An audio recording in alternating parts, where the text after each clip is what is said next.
उन्हाळ्यामध्ये आवर्जून केलं जाणारं नाचणीचं आंबील कशाप्रकारे करायचं हे आज मी तुमच्याशी शेअर करत आहे. तर इथे घेतलेलं आहे मी नाचणीचं पीठ. तर हे मी रेडीमेड पीठ घेतलेलं आहे. तुम्ही घरी केलेलं पीठ ही नाचणीचं यूज करू शकता.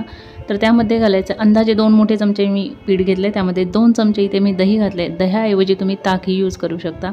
थोडक्यात आपल्याला ते पीठ त्यामध्ये भिजवून घ्यायचं आहे. तर पाणी जसं जसं ॲड करून थोडं लागेल तसंच ॲड करायचं आणि छानपैकी हे भिजवून घ्यायचं आहे. तर हे मी रात्रभरासाठी भिजवून ठेवत आहे. जर तुम्हाला इन्स्टंट करायचं असेल तर तुम्ही लगेचच पाण्यामध्ये भिजवून लगेचच तुम्ही उकळून घेऊ शकता. मी ज्याप्रमाणे आता उकळत आहे. तर मी दुसऱ्या दिवशीची प्रोसेस दाखवत आहे. पाणी मी 2 ग्लास मी पाणी घेतलेलं आहे भांड्यामध्ये. पाणी थोडं जास्त घ्यायचं कारण की मग ते घट्टसर होत जातं.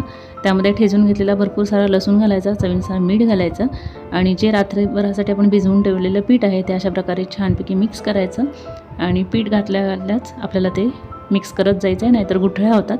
त्यामुळे सतत हलवत राहायचं. आवडत असेल तर तुम्ही त्यामध्ये मिरचीही घालू शकता. आणि यामध्ये मी जिरे घालायचे विसरले होते, त्यामुळे मी थोडंसं शिजल्यानंतर माझ्या लक्षात आलं आणि त्यानंतर मी 1 चमचा जिरे कुटून थोडेसे घेतलेले आहेत आणि ते घालून घेतलेले आहेत. छानपैकी आपल्याला घट्टसर असं बनल्यानंतर गॅस बंद करायचा आणि थंड झाल्यानंतर हे सर्व करायचं असतं. तर निम्म्या ग्लासमध्ये आपल्याला ते नाचणीचं आंबील घालून घ्यायचं आहे आणि निम्म्या ग्लासमध्ये आपल्याला ताक घालायचं आहे. ताक तुमच्या आवडीप्रमाणे कमी जास्त करू शकता. ताक जास्त असेल तरी टेस्ट छान लागते. थोडंसं आंबटसर ताक असावं आणि खूप छान टेस्ट लागते, रिफ्रेशिंग वाटतं. तुम्ही जर करत नसाल अशा प्रकारे आंबील तर करून बघा. ताकामध्ये भिजवून एक वेगळी टेस्ट येते, नुसतं पाण्यामध्ये पीठ भिजवलं तर त्याची टेस्ट वेगळी येते. दोन्ही प्रकारे तुम्ही करून बघू शकता.